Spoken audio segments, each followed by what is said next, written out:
A chacina da Candelária, uma noite da brutalidade no Rio de Janeiro. Em 1993, 8 crianças foram assassinadas friamente por policiais em frente à Igreja da Candelária. O episódio entrou para a história como um dos crimes mais chocantes do país. Caso chocante vai contar a história da chacina da Candelária.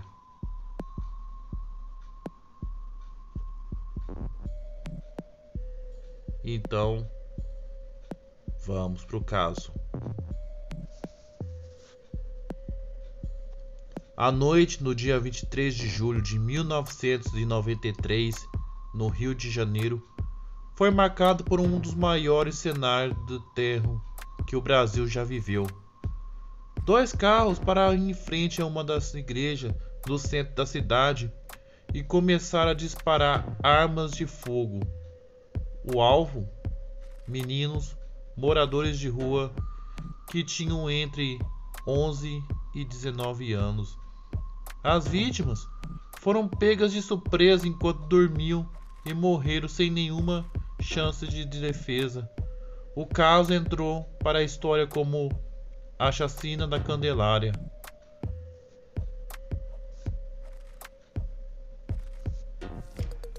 As vítimas no total foram 8 garotos assassinados. Entretanto, o alvo dos criminosos estava com um grupo com mais de 40 crianças. A mais nova deles tinha na época apenas 6 anos. Essas vítimas moravam na rua e se estabeleciam em frente à Igreja da Candelária para dormir. Os meninos frutos dos lares desestruturados, os meninos do fruto lares desestruturados, muitas vezes precisavam roubar para comer, e algumas delas se envolviam até mesmo com o tráfico de drogas. Andando sempre em um grupo, as vítimas permaneciam juntas e também durante a noite.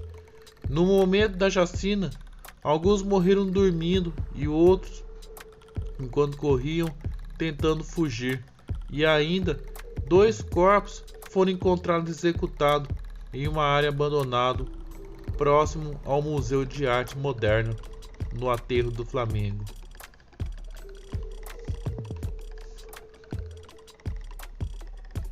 O sobrevivente, um dos presentes na hora do massacre, era o Wagner dos Santos. Ele foi a principal testemunha do caso na peça fundamental na procura pelos culpados. Wagner contou que enquanto fugia do local com outros 2 meninos, um carro parou ao seu lado e obrigou a entrar no veículo. Os criminosos então efetuaram 4 tiros contra ele, que sobreviveu. Os outros 2 amigos morreram. No hospital, o jovem descreveu os homens que sequestraram, levando a polícia a identificar os primeiros suspeitos. Em setembro de 1994, Wagner foi a vítima de segundo atentado, desta vez na Estação Central do Brasil, onde ele foi atingido por 4 tiros. As autoridades colocaram no programa de proteção de vítimas e testemunhas ameaçadas, e hoje ele vive na Suíça sob a proteção do governo. A delegada Marta Rocha, diretora do Departamento Geral de Polícia Especializada, foi pessoalmente ao Hospital Souza Aguiar acompanhar a saída da testemunha. Wagner dos Santos, de 22 anos, levou um tiro no rosto e a bala se alojou no pescoço. No dia da chacina, os assassinos colocaram Wagner dentro de um carro junto com 2 menores que morreram. Wagner já fez 2 retratos falados e hoje foi levado até a Divisão de Defesa da Vida para tentar reconhecer os assassinos entre vários policiais militares. Durante todo o tempo em que a principal testemunha da chacina ficou aqui na Divisão de Defesa da Vida, foi montado um forte esquema de segurança. Vários carros da polícia fecharam a rua, ninguém podia passar. Lá na entrada ficaram de plantão fortemente armados 13 policiais da Divisão de Operações Especiais.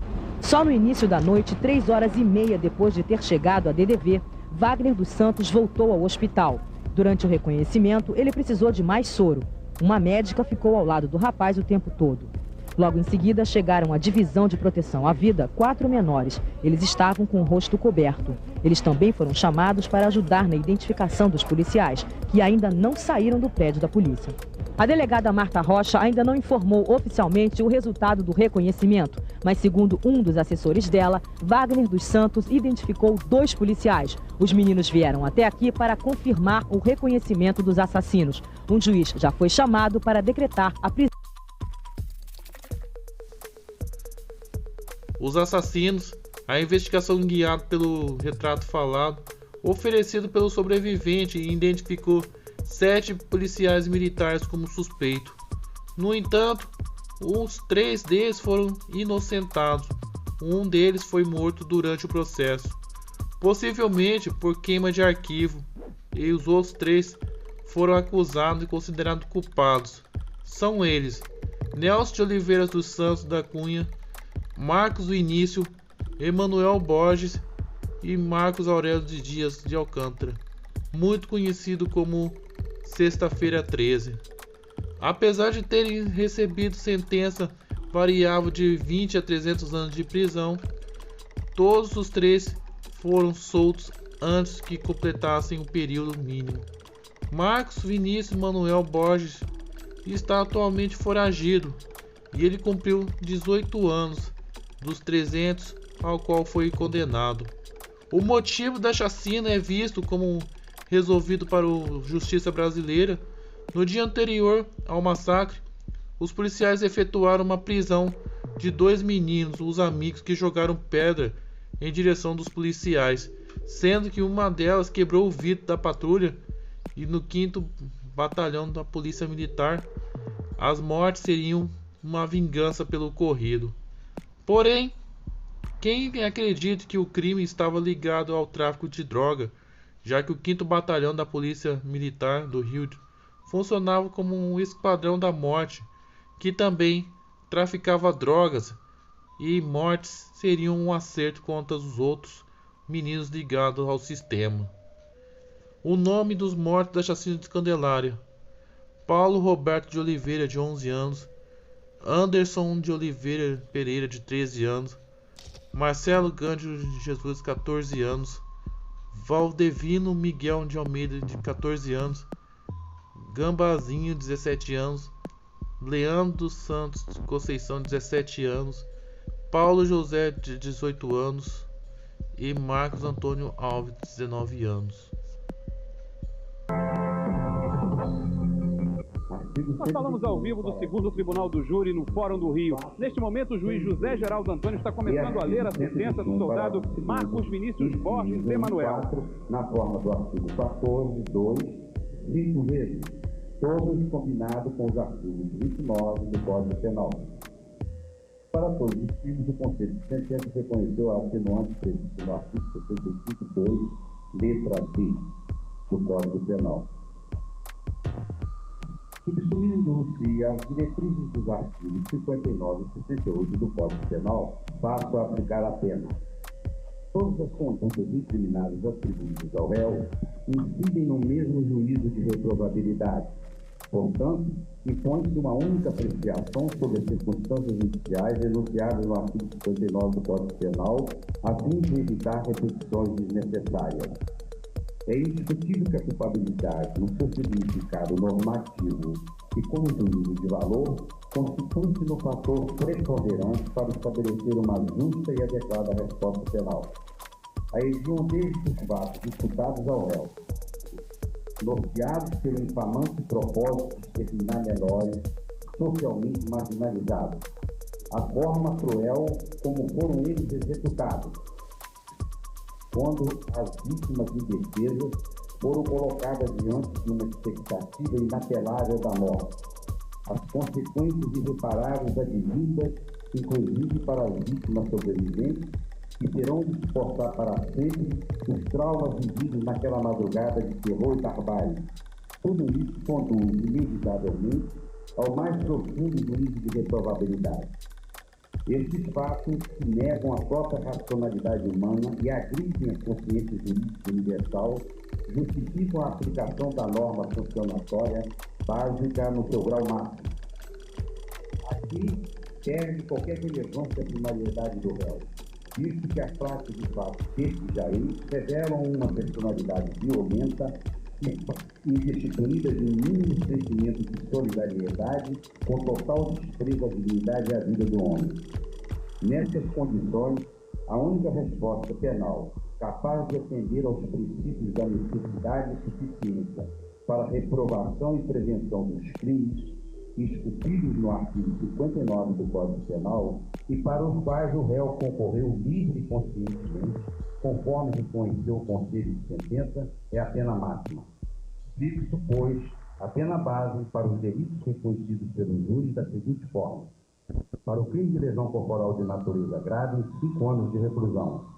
Para cada um dos crimes de lesão corporal seguida de morte, em 12 anos de reclusão. Para os crimes de homicídio duplamente qualificados, consumados e tentados, em 30 anos de reclusão.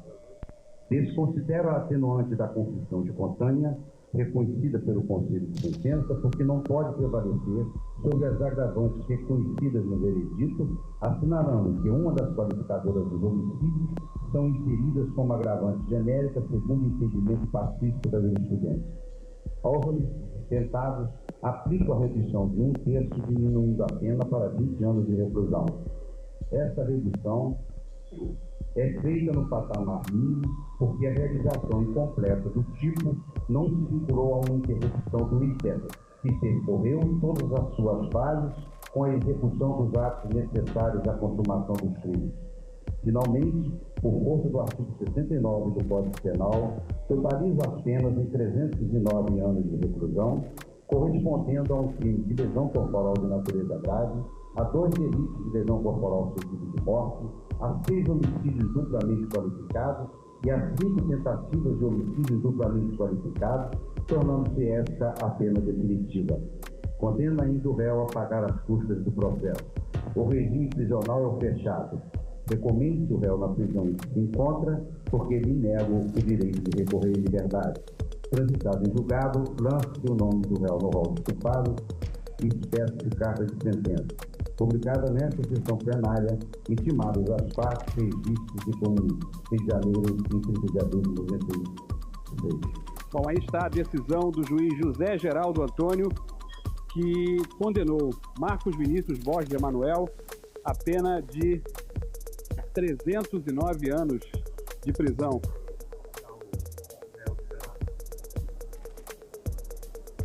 Aqui do lado de fora do plenário, a gente vê aí, ainda dentro do plenário, o réu Marcos Vinícius está aí de costas entre 2 policiais. E ainda muita gente dentro do plenário. A sentença agora provavelmente vai ser impressa para que ele possa assinar. Um julgamento que durou exatamente 24 horas. O julgamento do primeiro acusado de participação na chacina da Candelária, o soldado PM Marcos Vinícius Borges de Emanuel, que acaba de ser retirado do plenário do 2º Tribunal do Júri. Ainda o juiz fala. Registrar sempre o agradecimento aos senhores jurados por essa jornada, apesar de cumprir esse dever cívico, mas sempre é um sacrifício. E a jornada não só deste julgamento, como do próprio período do mês. E espero que posteriormente venham ser novamente convocados para o serviço público. Registro ainda ao meu entusiasmo. Agora, aqui do lado de fora do 2º Tribunal do Júri, começam a sair os jornalistas, nós ainda estamos com imagem do interior do plenário. Ao doutor de Justiça, o julgamento dos próximos acusados da chacina da Candelária vai ser no dia 27 de maio. Ari Peixoto. À frente de uma igreja, pequeno monumento relembra a chacina, e ele é constituído por uma cruz de madeira e tem um escrito dos jovens assassinados e uma placa de concreto. Esta mesma sofreu aparentemente ações de vandalismo, pois bastante danificada e desmembrada do seu suporte e sua gafe explicava ilegível.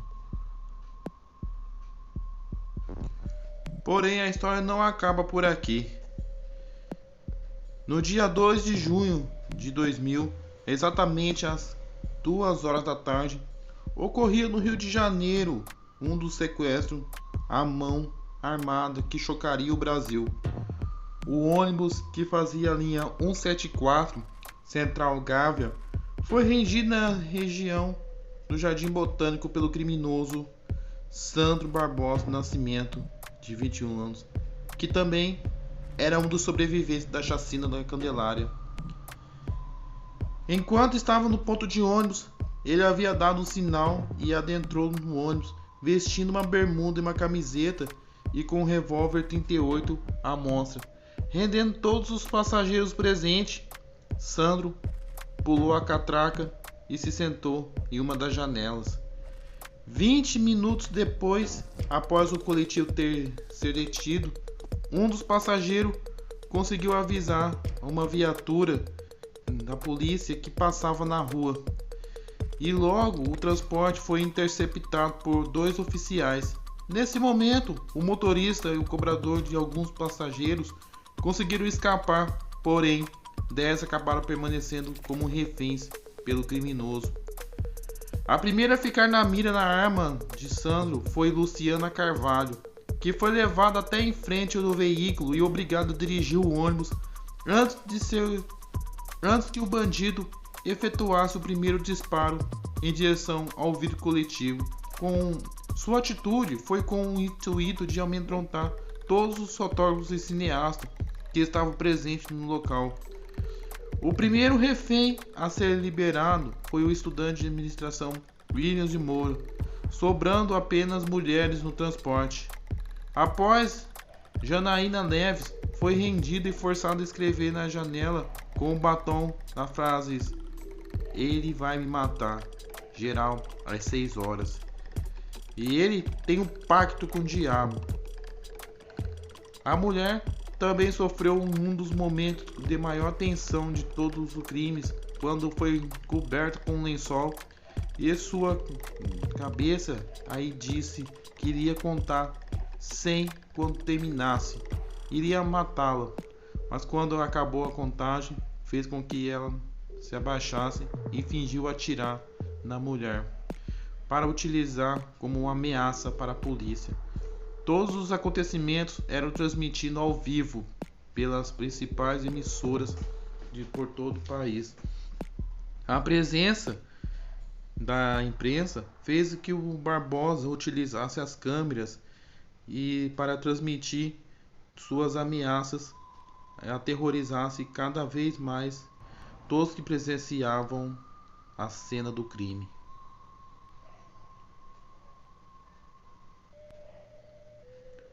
Pouco tempo depois, Damiana Nascimento Souza, de 40 anos, foi liberada após passar de ter um derrame. A mulher já havia tido outros 2 AVCs e acabou ficando com diversas sequelas depois de ter o terceiro durante o sequestro. Toda a operação durou a cerca de 5 horas e foi finalizada após o Sandro descer do ônibus utilizando a professora de 21 anos, grávida de 2 meses, Geisa Firmos Gonçalves, como escudo. Quando os ambos estavam do lado de fora do veículo, um dos oficiais do grupamento de intervenção tática atirou, mas acabou acertando na refém, que recebeu mais disparo do bandido e faleceu na hora. O criminoso foi rendido e preso, sendo morto um momento depois dentro da viatura policial por asfixia.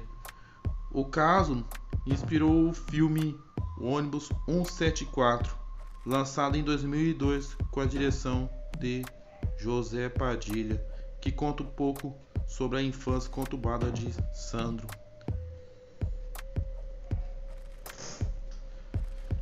Bom, pessoal, esse foi o programa Caso Chocante, que aliás eu resolvi juntar as 2 histórias num só vídeo. O que você achou desse caso? Comente, compartilhe e assine o canal.